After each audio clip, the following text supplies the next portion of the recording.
इसी बीच अब अगली खबर आपको हरियाणा के रोहतक से बताते हैं, जहां पर ताबड़तोड़ फायरिंग का मामला सामने आया है और इसी फायरिंग में 3 लोगों की मौत की खबर भी मिल रही है। ये बड़ी जानकारी आपको दे रहे हैं हरियाणा के रोहतक से, जहां पर फायरिंग हो जाती है। गैंगवार में फायरिंग की आशंका व्यक्त की जा रही है। सोशल मीडिया में पोस्ट डालकर राहुल बाबा गैंग ने जिम्मेदारी लेने का दावा किया है। ये जानकारी आपको दे दें, सोशल मीडिया पर पोस्ट डाला है, राहुल बाबा गैंग ने जिम्मेदारी ली है। हरियाणा के रोहतक का ये मामला है, जहां पर ताबड़तोड़ फायरिंग की जानकारी मिल रही है। गोली लगने से 3 लोगों की मौत हो जाती है। गैंगवार में फायरिंग की आशंका व्यक्त की जा रही है। ये तस्वीरें हम आपको दिखा रहे हैं। रोहतक में ताबड़तोड़ फायरिंग की जानकारी, गोली लगने से 3 लोगों की मौत हुई। अस्पताल में इलाज के लिए उन्हें ले जाया गया, लेकिन वहीं पर दम तोड़ दिया। ताबड़तोड़ फायरिंग के बाद से दहशत फैल गई है।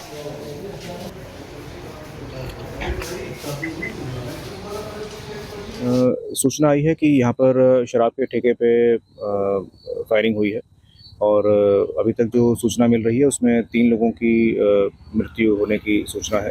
2 लोग अभी घायल हैं, इनका उपचार हॉस्पिटल में चल रहा है। तो मैंने भी अभी मौके का निरीक्षण किया है। यहाँ पर अभी क्लियर नहीं है कितने लोग फायरिंग करने आए थे, लेकिन हाँ 3 से 4 लोग बताए जा रहे हैं कि फायरिंग करने आए थे। और उनका क्या नाम है और क्या उनका उद्देश्य है, वो सारी उसके बारे में अभी पड़ताल की जा रही है। और सारी पुलिस अलर्ट है इस समय, और हम कोशिश करेंगे कि जल्दी से जल्दी शूटर्स को हम पकड़ें भी और इनका हम सख्त कार्रवाई कानून के तहत करें। और इसी बीच कर्नाटक के दावणगेरे की बात करते हैं, जहां पर पथराव हुआ, यानी कि गणेश विसर्जन के दौरान जब गणेश विसर्जन जुलूस निकाला जा रहा था उस दौरान पथराव हुआ। बड़ी जानकारी आपको बता दें। देखिए, अभी तक महाराष्ट्र के अलग अलग इलाकों से जानकारी मिल रही थी, लेकिन अब कर्नाटक के दावणगेरे में पथराव के बाद तनाव वहां पर बढ़ गया है। आपको बता दें, गणेश विसर्जन का जो त्योहार है वो जमकर मनाया जा रहा है, जुलूस निकल रहे हैं। ऐसे में हिंदू आस्था के कितने दुश्मन हैं, ये बड़ा सवाल है। आप देखिए कैसे पत्थर फेंके गए हैं। ये कौन है लोग, ये नफरती पत्थरबाज कौन है, ये कहां से आए हैं जिन्होंने इतने पत्थर फेंके कि मूर्ति को खंडित करने का प्रयास किया गया और इसके बाद तनाव बढ़ गया।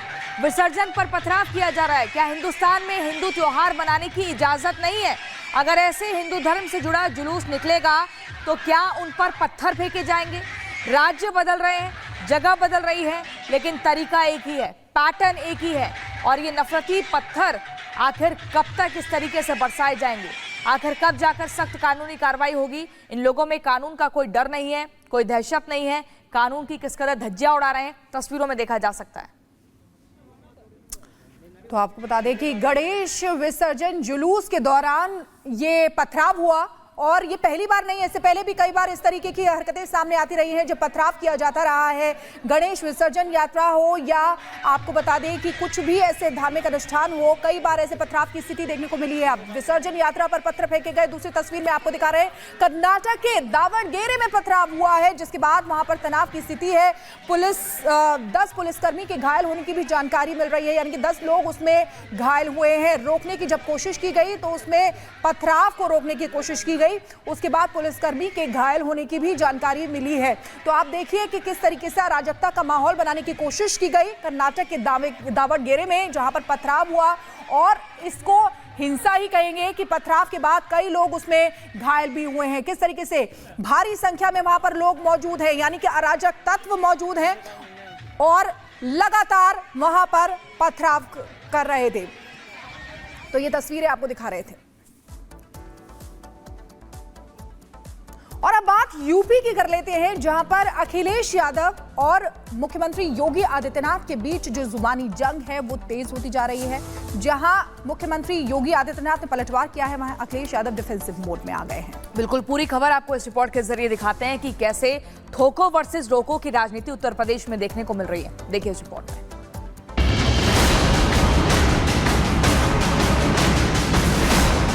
कुत्ते की पूंछ सीधी नहीं हो सकती, वैसे ही ये समाजवादी पार्टी के दरिंदे जो बेटियों की सुरक्षा के साथ खिलवाड़ कर रहे हैं, ये कभी ठीक नहीं हो सकते। इनके लिए तो कानून के दायरे में ला करके इन पे शिकंजा कसना पड़ेगा, और हमारी सरकार वही काम कर रही है इनके साथ। हमारे माननीयों को लगता है कि सियासत के संग्राम में सब जायज होता है, तभी तो माफिया और मठाधीश से लेकर राजनीतिक लड़ाई अब कुत्ते की दुम और स्पेशल फोर्सेस में भी जाती देखने तक आ चुकी है।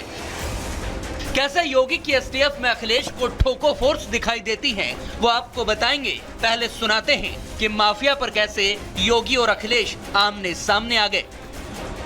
माफियाओं के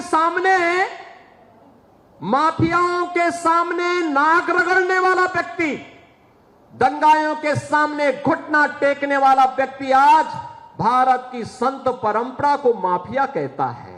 बबुआ अपने घर के बाहर नहीं निकलता था, बबुआ 12 बजे सो के उड़ता था। प्रदेश की जनता पिसती थी। माफिया समानांतर सरकार चला करके अराजकता और गुंडागर्दी का एक और तांडव करते थे। उत्तर प्रदेश सरकार को कम से कम टॉप 10 माफियाओं की सूची जारी करनी चाहिए। वो टॉप 10 माफिया कहाँ हैं और किस दल में, इसकी सबको जानकारी हो जाएगी। आप देखिए, मेरी भी तस्वीर देख लो आप और उनकी भी तस्वीर देख लो, माफिया कौन लगे ये बता दो।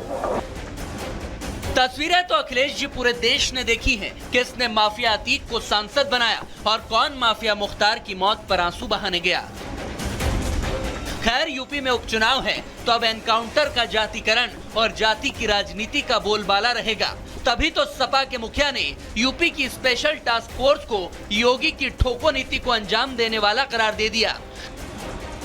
अखिलेश यादव को स्पेशल टास्क फोर्स में भी जाति दिखाई देने लगी। अखिलेश ने एसटीएफ को सरेआम ठोको फोर्स बता दिया। अखिलेश ने कहा कि ये एसटीएफ कुछ कृपापात्र लोगों का व्यक्तिगत बल बनकर रह गया है, जिनकी 10% हिस्सेदारी देश की जनसंख्या में है। उनको एसटीएफ में 90% पोस्टिंग दी गई है। रायबरेली में मामूली विवाद को लेकर दो पक्षों के बीच विवाद हुआ। जमकर चले लाठी और डंडे, मारपीट का वीडियो सोशल मीडिया पर वायरल हुआ। झांसी में जल विहार महोत्सव की शोभा यात्रा में दो गुटों के बीच मारपीट हुई है। एक दूसरे पर जमकर बरसाए लात और घूंसे।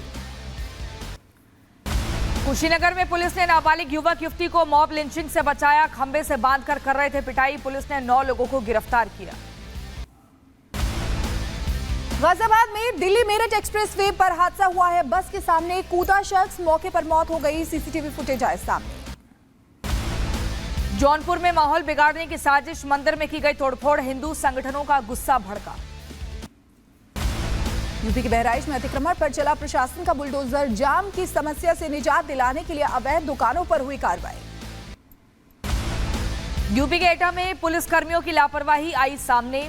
ड्यूटी के दौरान सोता हुआ नजर आया पुलिसकर्मी। वीडियो सोशल मीडिया पर वायरल हुआ। संभल में बारिश की वजह से गिरा कच्चा मकान, हादसे में दंपति की मौत हो गई। पुलिस ने कराया शवों को पोस्टमार्टम।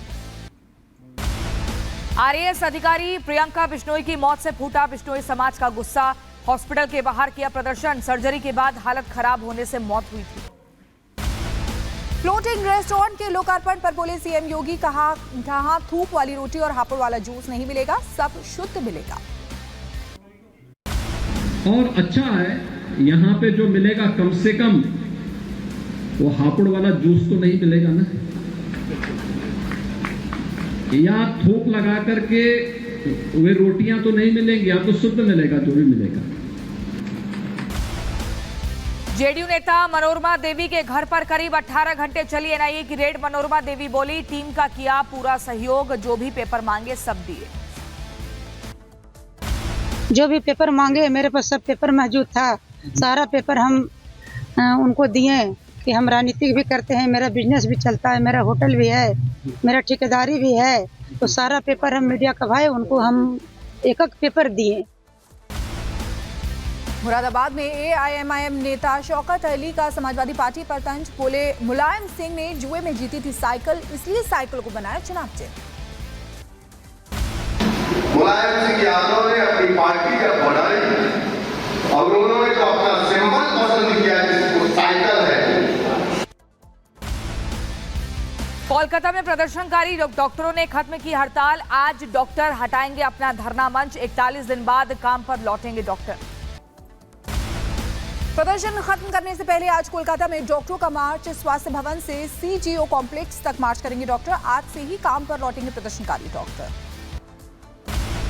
हड़ताल खत्म करने के साथ ही डॉक्टरों की चेतावनी। बोले, हमारा आंदोलन जारी रहेगा, हमारी नजर सुप्रीम कोर्ट की सुनवाई पर है। हड़ताल खत्म करने के साथ ही डॉक्टरों की चेतावनी, बोले हमारा आंदोलन जारी रहेगा, हमारी नजर सुप्रीम कोर्ट की सुनवाई पर है। कोलकाता में प्रदर्शनकारी डॉक्टर का ओपीडी और ओटी सेवाओं में शामिल होने से इनकार, बोले ड्यूटी ज्वाइन करने वाली महिला सहयोगी की सुरक्षा जरूरी। सीएम चंद्रबाबू नायडू ने वाईएसआरसीपी पर लगाया मंदिर को अपवित्र करने का आरोप, बोले मंदिर के शुद्धिकरण की प्रक्रिया जारी है। तिरुमला तिरुपति मंदिर के लड्डू में बीफ फैट और मछली के तेल इस्तेमाल होने की खबर निकली सही, नेशनल डेयरी डेवलपमेंट बोर्ड के टेस्ट में बात कंफर्म हुई। तिरुमला प्रसाद विवाद को लेकर केंद्रीय मंत्री बंदी संजय कुमार का वाईएसआरसीपी पर हमला, बोले अन्य धर्मों के लोगों और नास्तिकों की नियुक्ति से हुई घटना। तिरुपति के प्रसाद में मिलावट पर महंत राजूदास का गुस्सा फूटा, बोले गुनहगारों को फांसी की सजा होनी चाहिए, चंद्रबाबू नायडू का आभार जताया। वक्फ संशोधन बिल के लिए बनी जेपीसी की बैठक आज दूसरा दिन है। आज मुस्लिम राष्ट्रीय मंच, भारत फर्स्ट और ऑल इंडिया सजाउद्दीन काउंसिल के प्रतिनिधि अपनी बात रखेंगे। श्रीनगर की रैली में जम्मू कश्मीर में से पीएम मोदी का ऐलान, बोले दुनिया की कोई ताकत 370 वापस नहीं ला सकती है।